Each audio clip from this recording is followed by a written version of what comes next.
Hello there, fellow cultists. This is DM Nell, and I am coming to you with another Shadow of the Demon Lord talk, and I believe we're on 56. Let me just double check that real quick in my handy dandy device of all things. And yes, we are on number 56, 5-6. And today I'm actually responding to a couple of comments that I got on some of my videos, and wanted to talk about something that's actually been requested of me a number of times. By a number of times, I mean like more than once. And so this particular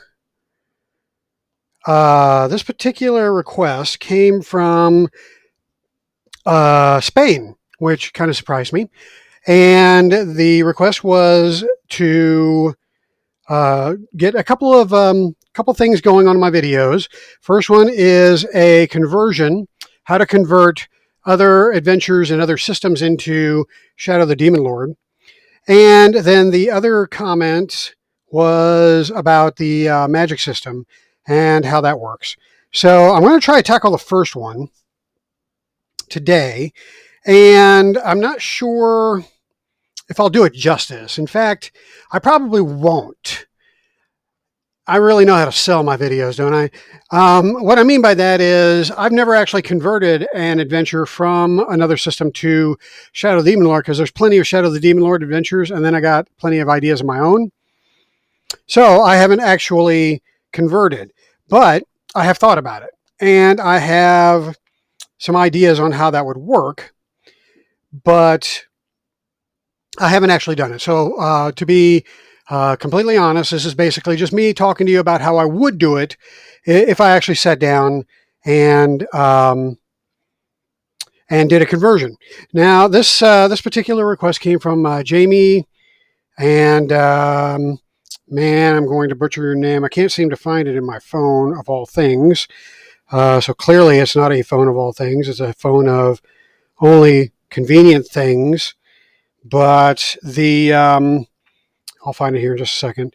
But so Jamie, there's Jamie, or there's my video anyway. All right, let's see here. Nope, wrong video. It would be the next one. And yes, Jamie Basagoiti.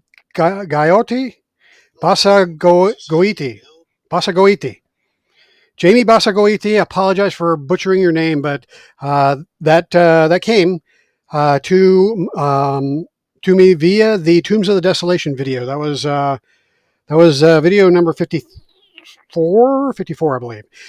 Yes, 54. All right, so Jamie wanted to know.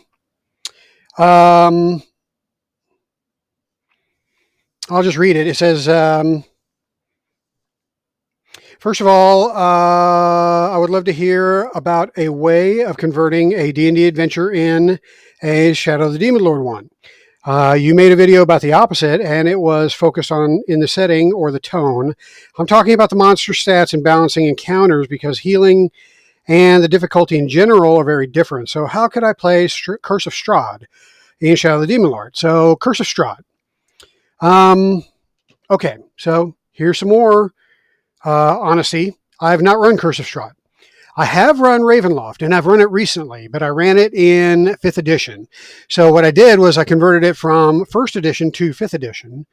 So I have done conversion work, just not specifically here, just not Curse of Strahd to D&D 5e to Shadow of the Demon Lord. But I don't think it's really, I don't think it's as difficult as you think it is. And I say that because the vast majority of the adventure is just knowing how the adventure is laid out, knowing who the villain is, what his motives are, knowing the setting, knowing the NPCs, knowing where the encounters are. Everything else is just a matter of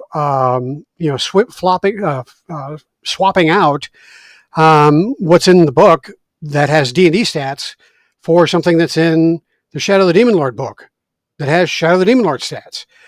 And it can be a one-for-one swap. I mean, if you got zombies in Curse of Strahd, you could probably swap them out with zombies in Shadow of the Demon Lord fairly easily. The only difference really is that the Shadow of the Demon Lord zombies have that infectious quality, which they don't have to. If you don't want them to, I think it's cool, actually. It'd be cooler to keep that in there, but, that's just me. But at any rate, that's an easy one. Another easy one would be, skeletons in Curse of Strahd would be animated corpses in Shadow of the Demon Lord. So it's really not as difficult or intimidating as you think it is. I think that the real challenge is with getting the big bosses and the big NPCs statted up and converted properly. But you were in luck because there are people that actually have already done some of this work. Doing some handy dandy Google searches, I have found that there have been people out there that have done some Shadow of the Demon Lord conversion of Curse of Strahd. Now, it's not a full conversion of the adventure. In other words, you're not going to find this book with the Shadow of the Demon Lord logo on it and everything inside converted. But what you will find are some important parts of the book that have been converted to Shadow of the Demon Lord. So I'll get to that here in a little bit.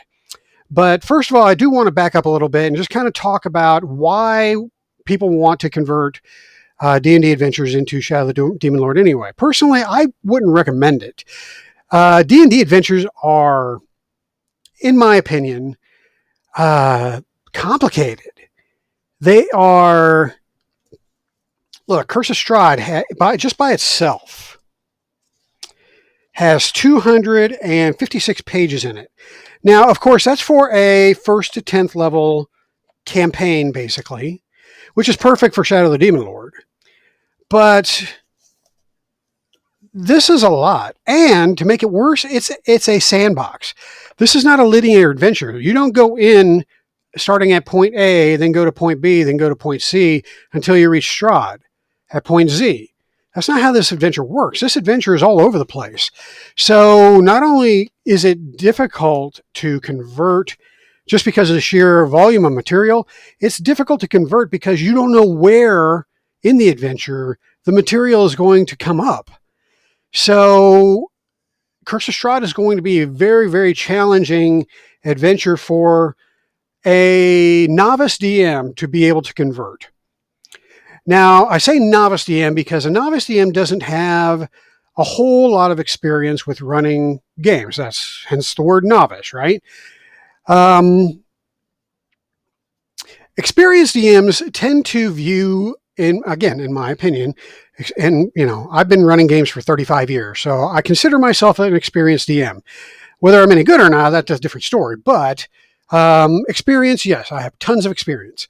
And I would say coming from that experience, what you gain from that is an insight into how games just kind of fundamentally work and how your players kind of fundamentally interact with your games. And once you have those two components, cobbling a game together, regardless of whether it's from scratch or whether it is from another system that you're converting, is a lot easier because you know the components. You inherently know the shit that's in the adventure that your players are going to be gravitating towards, and you can focus on those, and you can prepare better for those. Versus not really knowing what your players are going to do or are likely to do, and then you're left with just kind of preparing everything in the off chance that they're going to, hit any one of them. So, in my opinion, if you're experienced and you have an easier time of doing converting, a lot of novice DMs, I think, probably get very intimidated by the whole thought of converting a D&D because you feel like it has to be an apples to apples conversion. In other words, if it is a perfectly balanced threat for a first level party in Curse of Strahd, then we need to make it a perfectly balanced threat for a first level party in Shadow of the Demon Lord. And how do we do that? Well, here's a dirty little secret. There's no perfect balancing. In any game, you pick up any one of these books, and there are way too many variables to be able to balance, quote unquote, any encounters in this book. It's not possible. Too many variables. It depends on how many players you have. It depends on how or what classes they run. It depends on how many clerics you have. I mean, shit. If you have a party of 7 players or 7 characters, and you have 2 clerics and you have 2 wizards, you can take balance that this supposedly has. You can pitch it in the trash because this is not balanced for that type of party. It is a fallacy to think that perfect balance can be achieved. It cannot be achieved. The best you can hope for is that every encounter that you pit up against your players has a somewhat expected outcome. Knowing what your players are running and knowing what they're up against, you can kind of go through in your head, best case and worst case scenarios. If your players do a terrible job of rolling and doing tactics, and your monsters have a fantastic roll of luck, and how is that going to turn that encounter? So that's really about the best that you can ask for. And that's okay, because that makes it more unpredictable. And in my opinion, it makes it more fun. I think balance is really, it's really, I don't know. I just don't think that you should put a whole lot of faith in the concept of balance. What you should go for is the encounter going to be fun? Number one, is it going to be fun for you and for the players? Is it going to be challenging for them, or are they going to be bored? After your fighter gets done running up there and hitting the skeleton, the 8th skeleton in a row, is the player going to put his dice down and start looking at his phone? That's what I mean. Is the encounter going to be challenging? Is it going to be fun? And is it going to wipe them out? You want to know if it's going to wipe them out. Certain things are pretty unpredictable in the first 2 levels of D&D and in the first couple levels of Shadow of the Demon Lord, because characters are pretty squishy. But once you get past that, then they have a bit more resilience, and you can not worry about it so much. So don't worry about doing an apples to apples conversion. Instead, look for similarities between the game, and then kind of gauge the monsters that you have in the encounter that's in Curse of Strahd, for example, versus what would happen if you took those same monsters and pitted up against a same level of character in Shadow of the Demon Lord. You'll want to look at the CR of the monsters in Curse of Strahd and compare them to the level of the characters. So, if they're CR1 or CR2 or CR1 half or 1/4 or whatever, first level party is going to have, not a whole lot of problem with those. Same thing in Shadow of the Demon Lord. If you have a difficulty 5 or difficulty 1 or less encounter, first level party is going to they're going to do all right. They might lose a few, they might take some damage. They might, one character might go down temporarily, but overall they'll recover and they'll be better off for it. So that's more of my advice, is just kind of looking at from an encounter standpoint. When you encounter this in the book, in the Curse of Strahd book, what's it going to look like in Shadow of the Demon Lord if you swap out those monsters with something that is exactly the same in Shadow of the Demon Lord, if that's possible? Now, the other thing that you will run into is, are there monsters in Curse of Strahd that are not in Shadow of the Demon Lord? And unfortunately, there are. I did another Google search and found that there was a enterprising GM out there that actually put an index together of all the monsters that were in Curse of Strahd. And you could probably find this somewhere online as well, elsewhere. Excuse me. Elsewhere, but I found this spreadsheet that he put together, and he actually did a great job. In fact, what I'm going to do is I'm going to put all these tools that I found out there in the internet. I'm going to put them in the comment section of my video, this video, so that you have access to them, because these were out there. I just did a Google search, so if you do a Google search, you'll find the same stuff. But for ease of purpose for you all, I will put this in the comments because I'm that kind of guy. I'm giving. I give. So at any rate, so this is what I'm talking about. So this guy put together, and I'm sorry, I don't know the name of the person that put this spreadsheet together, but for every chapter, he put together a list of the monsters that would potentially be encountered. So in chapter 1, we're talking about an assassin, a mage, a spy, bandit, captain, bandits, draft horses, mage, knight, and noble.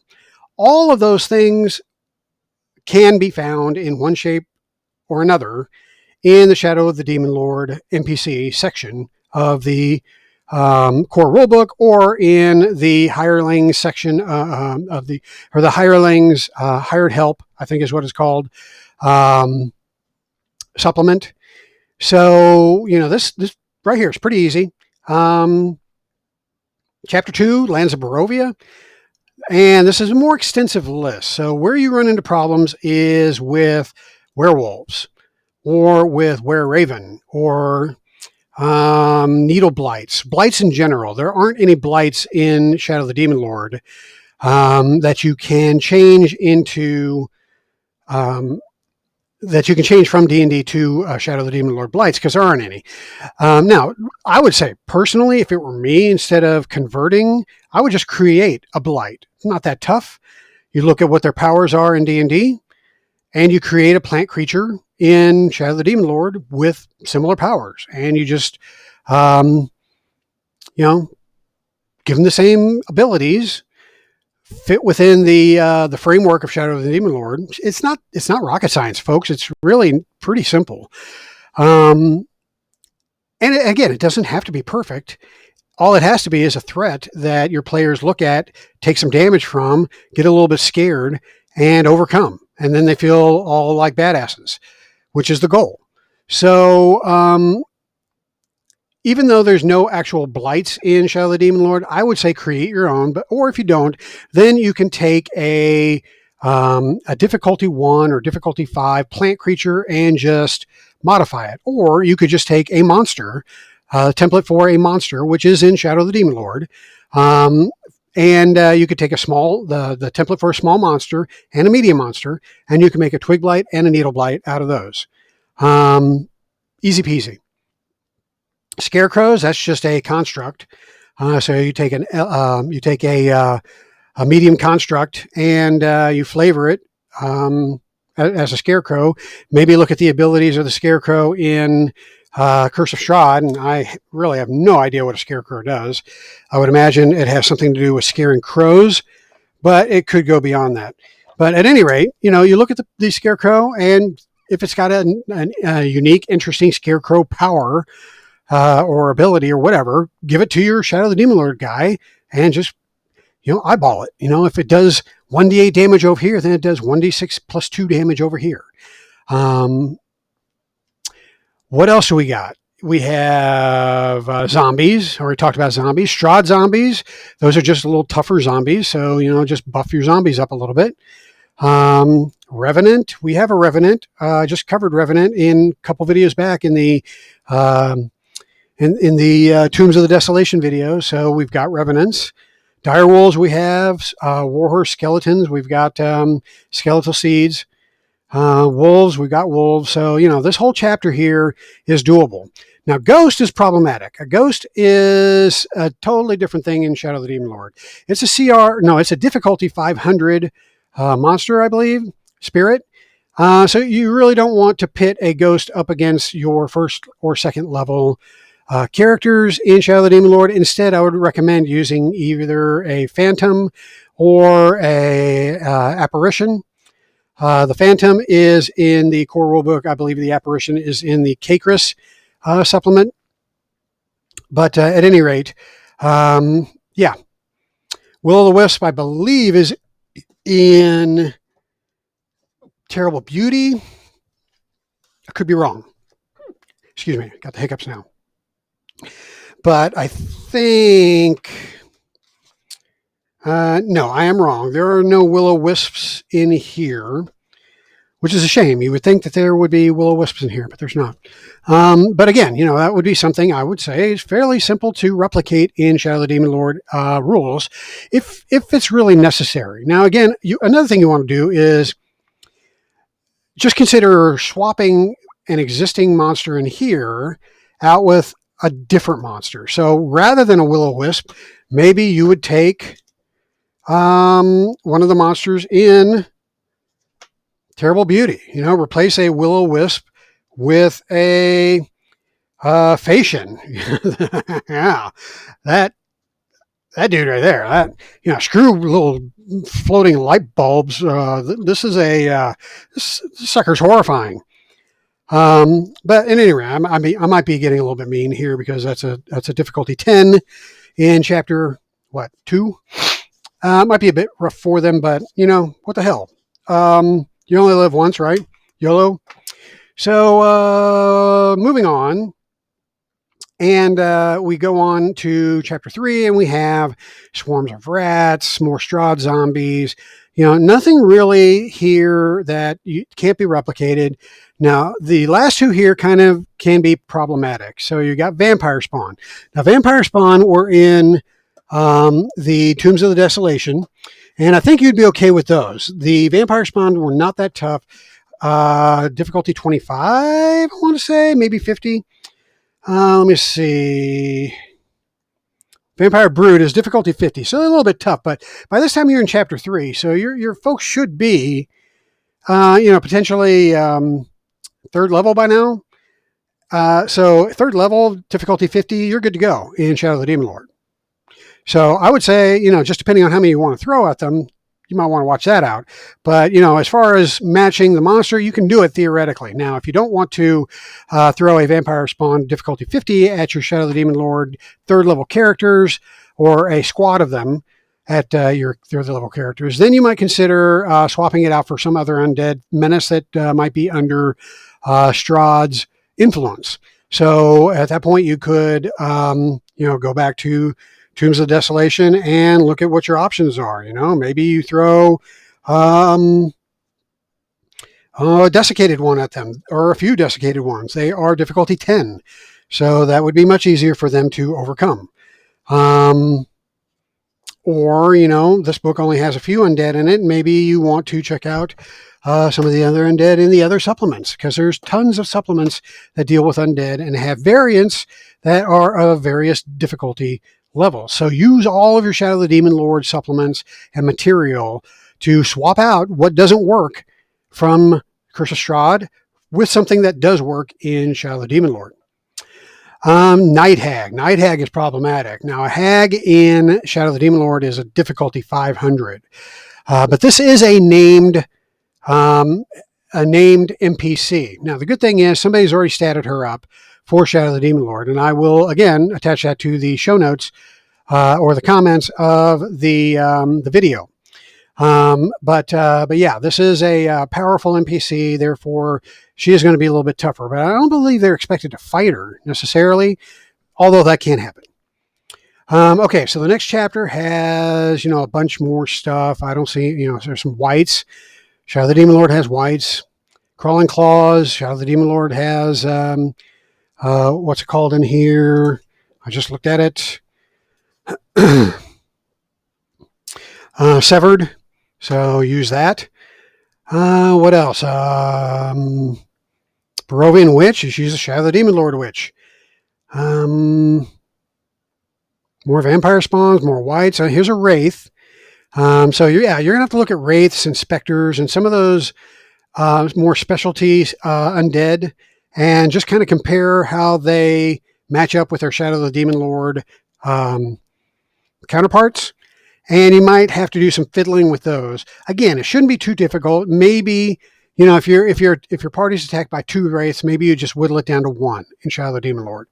Or if you have like 1 specter and the Shadow of the Demon Lord specters are weaker, then maybe you throw 2 or 3 at them from Shadow of the Demon Lord. I'm not sure. I'm just going off the top of my head, but that's kind of how you would approach this. You just look at it, gauge the difficulty of the monster that's in Shadow of the Demon Lord versus what's in Curse of Strahd, and add some more monsters, take some more away, replace them all together with something of a lower difficulty. These are the tools in your toolbox for doing your converting. Let me see what else. Pudding, got a whole supplement on puddings. Mongrel folk, you're going to have to find a replacement for that. Basically, maybe use the mole men from the Demon Lord Companion 2. Where's that? So instead of mongrel men, maybe you throw a few Molken at them. That'd be fun. So what else we got? We have Banshee. Banshees are badasses in Demon Lord or in D&D. I'm not sure which. I think in Demon Lord. Huh? I don't think in D&D Banshees are all that, but I think in Demon Lord they're pretty tough. So you might have to swap out the D&D Banshee for some spiritual creature that is not quite as tough in Demon Lord. Ghouls will ruin your day in either game. Nightmare, I'm not really sure how the Nightmare, if there even is a Nightmare in Shadow of the Demon Lord. I'd have to look around for that. But even if there's not, I'm sure you could probably find something fairly equivalent, maybe from the Exquisite Agony book. There might be a suitable replacement for a Nightmare. Maybe not, but I'm sure Demon Lord has something equivalent or similar to that you can utilize. If not, again, you can create a Nightmare. It's a fucking horse that has flaming hooves and a few supernatural powers. So buff it up, give it some supernatural powers, you're good to go. Pick your difficulty and then set the damage that the monster will do based on your difficulty, and give it some scary abilities, give it maybe the frightening or the horrifying trait, and you're fine. Here's another tool that is in your toolbox. If you have purchased it, you should definitely look at the what's it called? No, not that. Hold on. It is in my Google Drive. Nope, not there. It's the monster book that got from Kickstarter. And I can't remember what it's called. Black Star, Death and Decay. This is an excellent book with lots of ways of modifying creatures.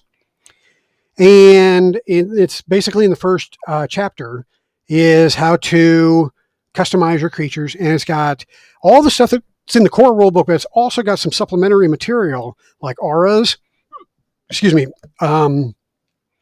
It's got auras and other traits that are really good at making your monster scarier and more damaging, and just basically more effective. So if you don't have this book, I would recommend getting it. You can get it on Drive-Thru RPG. I forget, maybe $20, $25. I don't know, something like that. But it's got a lot of monsters in it. I still need to do a review of this one of these days. Not a review, but just kind of a walkthrough. It's got a lot of monsters in it. I've got some issues with it, but anyway, that's for another day. Okay, so back to converting. All right, so I'm not going to go through all of this. I will link this, like I said, but the point that I'm driving at here is doesn't have to be one-on-one converting. It can very much be eyeballing it and coming up with a very close approximation that evokes the same type of feel that the encounter is trying to evoke. And that is right there the name of the game. If you can evoke that feeling of terror or suspense or challenge, that's a win for you and for your players. All right, so what else as far as conversions go? Got some notes here that I wanted to make sure I touched on. So I think I mentioned at the beginning of the video that the most important thing is getting the story right. And that's really what the majority of the Curse of Strahd is. It's a big story. So you need to understand what Strahd's motivations are, and you need to understand what your character's motivations are. Your character's motivations are pretty easy. Number one motivation is getting the fuck out of Barovia. Once they are beyond the mists of Ravenloft, they're stuck. They can't leave. So that should be their number one priority, is finding a way to get out of Barovia. And what they'll find ultimately is that there is no way out of Barovia while Strahd lives.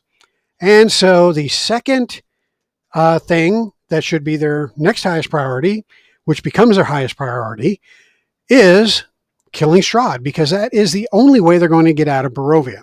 Now, of course, there are lots of side quests. There are lots of NPCs that want you to do shit for them. Ravenloft is a sad, depressing place. So lots of opportunity to be a hero, and there's lots of quests to do heroic shit.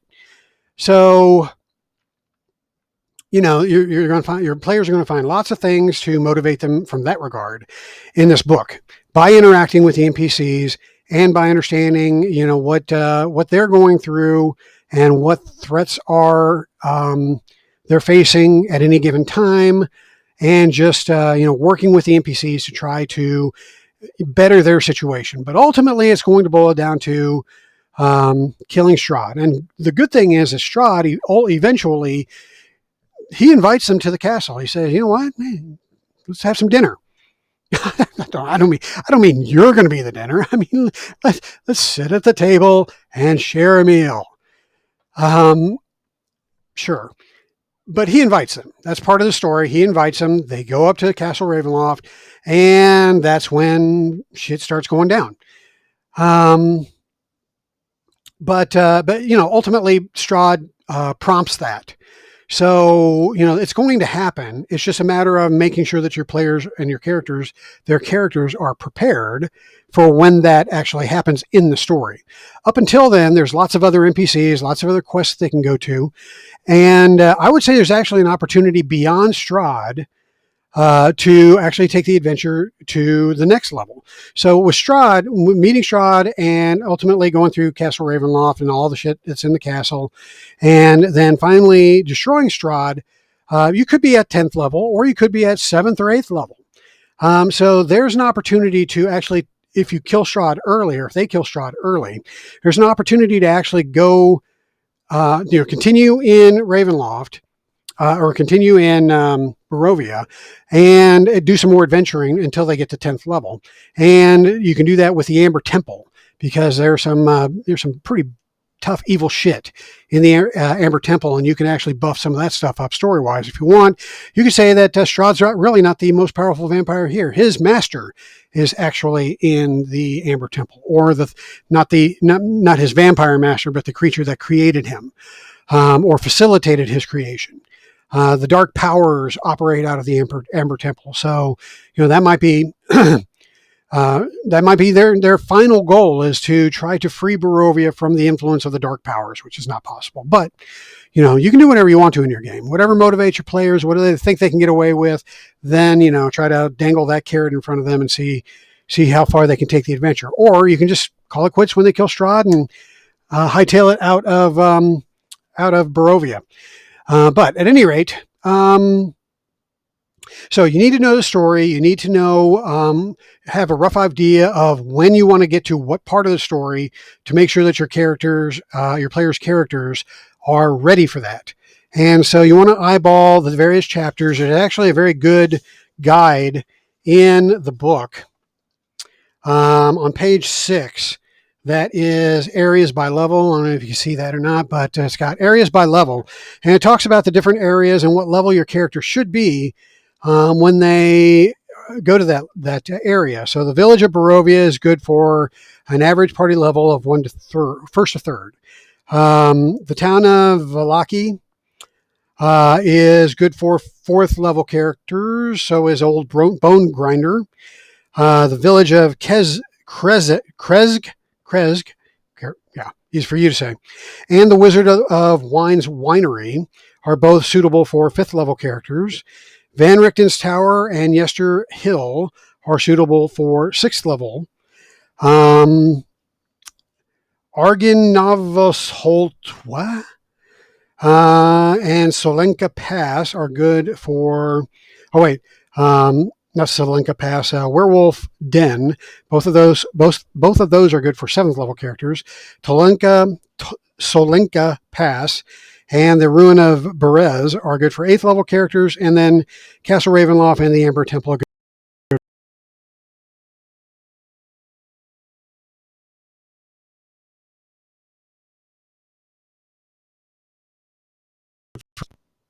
Okay, not sure what just happened there. Froze up on me, and I was kind of looking like this. But that wasn't me. That was my computer, or my internet, or whatever. So sorry about that. Anyway, so yeah, need to know you need to kind of gauge your party's power level against those areas, and that's outlined very clearly for you in the book. So make sure that when they get to the Werewolf Pass, that they are at least seventh level, because the book recommends that they are seventh level. Therefore, those monsters that you're swapping out from Curse of Strahd with Shadow of the Demon Lord should be equivalent to a seventh level threat in Shadow of the Demon Lord. So we're talking master tier, start of the master tier at seventh level. And so you're looking at some fairly powerful stuff. Difficulty 100, difficulty 250 level stuff coming at them. So you'll want to make sure that your characters are prepared for that. Okay. Another thing that you need to be kind of concerned about with converting from D&D to Shadow of the Demon Lord has to do with magic items. D&D gives out a shit ton more magic items than Shadow of the Demon Lord does. Hold on, I still have hiccups.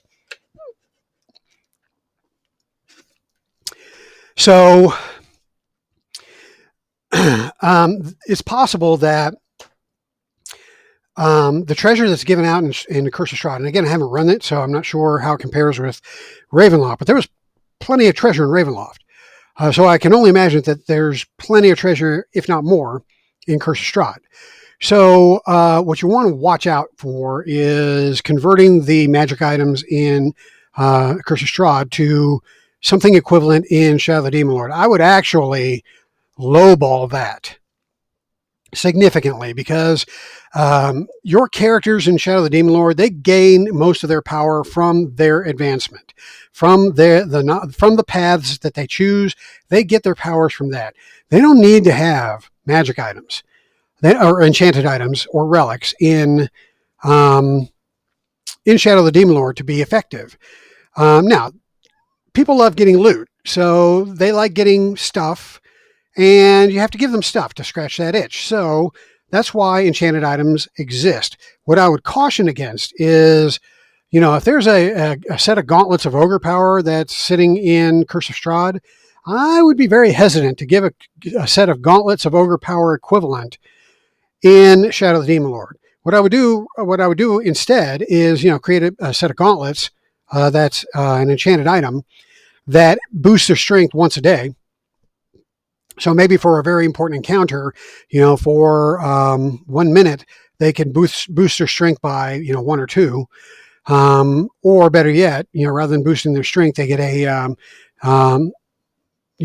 fortune, not fortune. They get boons for their attack rolls. And then maybe they get boons for strength challenges. But yeah, I would really hesitate doing a 1-for-1 conversion of magic items in Curse of Strahd to Shadow of the Demon Lord. Instead, just give them interesting enchanted items. There's already 3 magic items or 3 artifacts that they're going to be hunting down in Curse of Strahd. And those are pretty fucking powerful, and will ruin Strahd's day if they have all 3 of them in the encounter with Strahd. So, they're already going to be at an advantage in the boss encounter with Strahd by bearing the Sun Sword, the Book of Strahd, and the item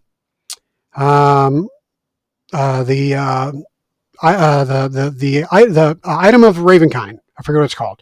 Holy symbol of Ravenkind. That's what it is. Now, luckily for you, I did the work for you. You're welcome. And those 3 items have already been statted in the material that I found in my Google search. So I will, again, link those to the comments. And all I ask in return is that you make a comment or give me a thumbs up on my video so we get more views. But at any rate, you get my point. Magic items, bad. Converting, 1 for 1. Create some fun, innovative, interesting, enchanted items to replace magic items. Maybe give them 1 or 2 that are fairly decent. 1 or 2 for each character. But for the most part, let them rely on the abilities that they get in Shadow of the Demon Lord versus, throwing a bunch of overpowered D&D magic items at them. So the last thing that you want to be careful about is any traps or hazards. Now, Castle Ravenloft has some. I don't remember exactly what they are. I think there's one room that breathes fire from the dragon statues down on them. So you're going to have to watch the damage that does in comparison to your party's level in Shadow of the Demon Lord, and make sure that the damage that is dealt is not going to wipe them out, or it's not going to be laughed off. So you want the traps to be, they want to hurt. They need to hurt, or else it's not much of a trap now, is it? But at the same time, you don't want to wipe them out. You definitely want them to feel the pain and be more careful and vigilant going forward to watch out for traps. But at the same time, don't burn them down to a cinder. With just 1 trap. But there are some traps in Shadow of the Demon Lord core rulebook, which will probably suffice for what you need in the converting. But you may have to think on your feet with some of the traps in Curse of Strahd. If there's not an actual counterpart in Shadow of the Demon Lord, then you may have to just kind of eyeball it once again, assign some damage values based on where your players are at, what tier they're in, and how much damage they can reasonably expect or absorb. I would say, and this may be in one of the books somewhere. In fact, it should be, but I don't know. I can't think of where it would be if it does exist. But there should be a table that kind of gauges a rough estimate of how much damage should be done per tier. So I would say, like in the novice tier, you're doing good at sticking with damage from traps somewhere around 1d6 to 2d6. When you're in the expert tier, you can kind of bump that up. We're looking at 3d6 to 4d6 damage for a really tough trap. And then when you're in the master tier, you can take the kid gloves off, 5 or 6 d6 for a really nasty trap. The rest can be, 3 to 4d6 or something like that. But, you kind of have to have some kind of gauge to go by to make sure that you're not wiping them out with 1 trap. Okay, so those are my ideas for converting. Again, it's probably not what Jamie was looking for, and I'm sorry, Jamie. I would have done a better job of this if I had actually converted Curse of Strahd to Shadow of the Demon Lord, but I really don't have any intention of running Curse of Strahd because, like I said, I have already just recently, within the last 2 years, run my group through Ravenloft, and incidentally, that was a TPK. Not my fault. Kind of my fault, but it was a TPK. But not because of my converting practices. It was a TPK because they made some really stupid decisions, and I was rolling really well.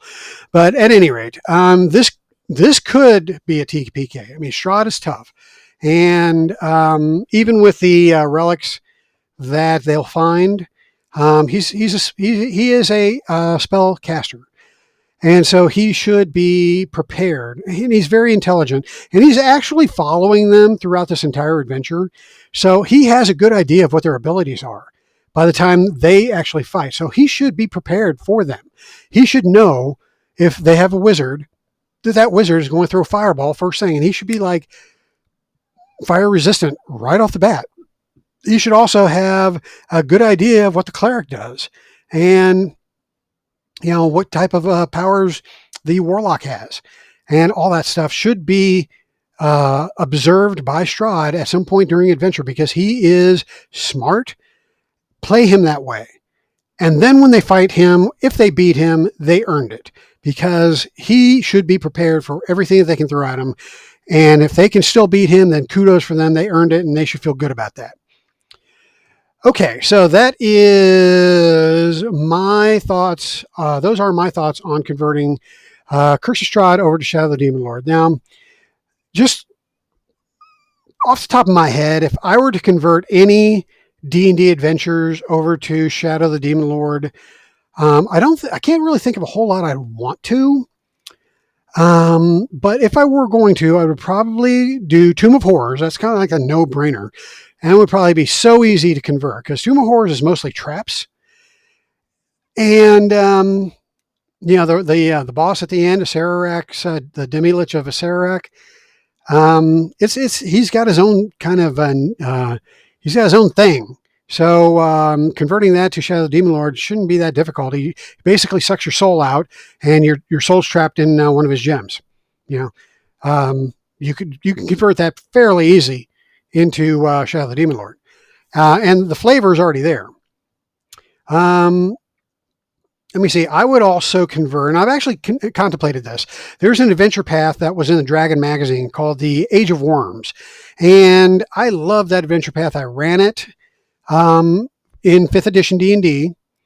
And I've really thought about converting it to Shadow of the Demon Lord. But instead of having the boss in that, the boss in that is an undead creature by the name of Caius, and he's an undead that's got green worms kind of slithering all through his robes.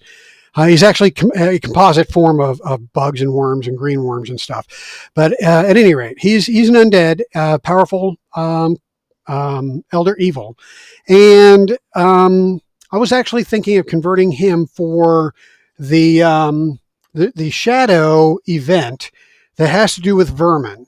Now, I never really liked Caius as an undead creature. He's more of a vermin creature, because his spirit animates all these bugs that comprise his body. But the bugs themselves aren't undead. They're just, they make creatures undead by burrowing into their skin and then just kind of taking them over. But it's not really what I would consider to be an undead creature. Animated by necrotic energy and all that stuff. So I would say that it would be for Shadow of the Demon Lord. It would be more, Caius would be a better fit for the shadow event that has to do with the rise of vermin. And I'm trying to find it here. It's Infestation. And I'm looking at my favorite, Hunger in the Void. And Infestation has to do with all creatures in the world susceptible to the Demon Lord's influence. On the shadow of the infestation, the void corrupts vermin of all shapes, sizes, and kinds. So all the vermin in the world, the worms, the bugs, the swarm creatures, they all start, acting badly. And I would say Caius would be their vermin master. And he would be a void creature rather than an undead creature. So that is one adventure path that I would definitely consider converting to D&D. Another one I would consider is not an adventure that I actually have run in either game, but it is a D&D adventure called A Paladin in Hell. And I've read about it, and I've heard that it's one of the better adventures for 2nd edition D&D, but I've never actually run it. I've never actually played in it. But it sounds very evocative, having a paladin stuck in hell, probably with his adventuring party. trying to get out of hell. And since we have a nice little hell supplement to adventure in, I think that would be a very kind of cool adventure idea or a campaign idea for a paladin character to to deal with in Shadow of the Demon Lord. So I would think about purchasing that on something like Drive-Thru RPG and doing a conversion of a paladin in hell. So one of the newer adventures that I think would be probably a pretty good conversion is Baldur's Gate: Descent into Avernus. I've not run that game. In actuality, I've not run any of the new D&D modules or adventures. I've got them all. They're sitting right there on my shelf. I'm looking right at them. $50 a pop. But I've not run any of them because they're too complicated. They're too thick. Too much reading. I don't like all that reading. I like my adventures in bite-sized chunks. You know, Tales of the Demon Lord, Queen of Gold. This book is 34 pages and it's an entire campaign. This is the equivalent of this. So, you know, way too much. Too damn much. Both in cost and in content. You can get away with much, much less. And I prefer this. But anyway, I've got all those adventures. I haven't run any of them, but I do have Baldur's Gate: Descent into Avernus. And from what I've seen in YouTube and what I've read, it would probably be a good match. Now, again, it's another descent into hell, or maybe the Summit Sea Abyss. I'm not really sure where Avernus is, but anyway, probably a good fit. Desert of Desolation. That is a trilogy for first. I believe it's a first edition adventure trilogy, and I think that would be a great conversion for the Tombs of the Desolation. It's even got the word desolation in it. It's perfect match. Now I don't have those adventures. I did have one of them back in the day, but I've since lost it or sold it or otherwise misplaced it. So Desert of Desolation, I think, would be a good, worthy conversion. And then two more. The next one is Expedition to the Barrier Peaks. And I've always liked that adventure. Only briefly played through it back in the day. Haven't run it, but I would love to convert it. And I think that it would be a great conversion using the world or the Beyond the World's Edge supplement, which takes the players or takes the characters away from the continent of Rule and into the other parts of the world that have not been explored very well. And there's actually one area that has a crashed spaceship right here. See? Now, the Expedition to Barrier Peaks is a crashed spaceship. Now, it's entombed inside of a mountain, so it's not as obvious as this is, but it is the same concept. So you can definitely take the whole concept of the Expedition to Barrier Peaks using this supplement and do a decent conversion of it. So that would be something that would be, I think, fun to do. And then finally, and this is so much of a no-brainer that it's a no-brainer for me to even say it's a no-brainer. Queen of Spiders, the Demon Web Pit series. There is a Queen of Spiders in Shadow of the Demon Lord. There's a supplement for it. The Spiderwood is where you will find this creature. So the Queen of Spiders would most definitely be something I would consider converting. Now, will it be a 1-for-1 type of conversion? Probably not, because the Queen of Spiders has this whole Underdark adventure dealing with Drow and Kuatoa and Mind Flayers and all that shit. So you may just have to skip a bit, brother, and get to the juicy parts in the Queen of the Demon Web Pits in order to do the conversion, or you could do the whole series and just replace Drow with troglodytes. But at any rate, I think the Queen of Spiders would be a fun conversion as well. And that's really all I can think of from a D&D standpoint. Like I said, Shadow of the Demon Lord has its own cool adventure, so I really don't feel the need to do a whole lot of converting. But for those of you guys out there that want to mix your chocolate and your peanut butter, it's possible. Just don't be overwhelmed by it. Don't overthink it. Don't be intimidated by it. Just jump right in. And it's GMing is mostly an art. For those people that tell you it's a science, they're lying to you. Is there science behind it? Sure. Is there underlying math? Of course there is. Is it always going to be balanced? No, absolutely not. So it's more of an art than it is a science. Feel your way through it. If you're being too tough, back off. If you're not being tough enough, pile more shit on. And that's how you will do your converting. So, Jamie, I hope that that helps. And if not, sorry, dude, but I am going to attach some stuff here that should help with conversions. So good luck to you. And hey, let us know how your Curse of Strahd game goes. Really interested. In fact, record that shit, put it up on the Twitch or the YouTubes, and let us see for ourselves, even if it's in Spanish.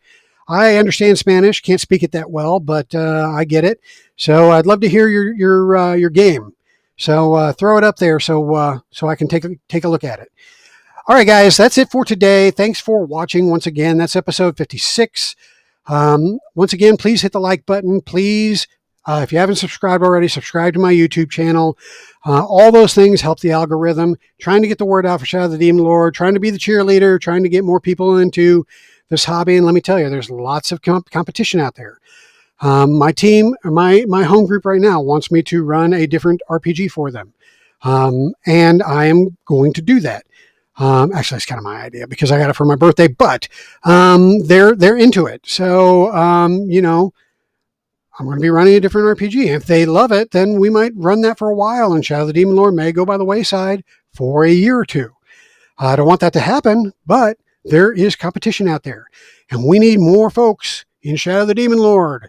And let me tell you, for the game that I'm about to run, which is Dungeon Crawl Classics, just looking in YouTube for all the support that Dungeon Crawl Classics has compared with Shadow of the Demon Lord, it's like night and day. There are several people out there like me doing video commentary videos on Dungeon Crawl Classics, whereas for Shadow of the Demon Lord, I'm all you got. So, yeah, we need more. We need more people coming in so I can retire and people that are better at this can take over. And ultimately, that's what I'd like to do because I'm not good at this. I'm just doing it because nobody else is. So with that, I'm going to go ahead and wrap this up today, and we will have another video at some point, I'm sure fairly soon. But with that, Jamie, thanks for your question on my YouTube channel. And you had another question. I'll get to that in another video. So hail to the Demon Lord, and I will catch you all on the next go-round. I'm out of here. If once again I can figure out how to turn on my video. Here we go.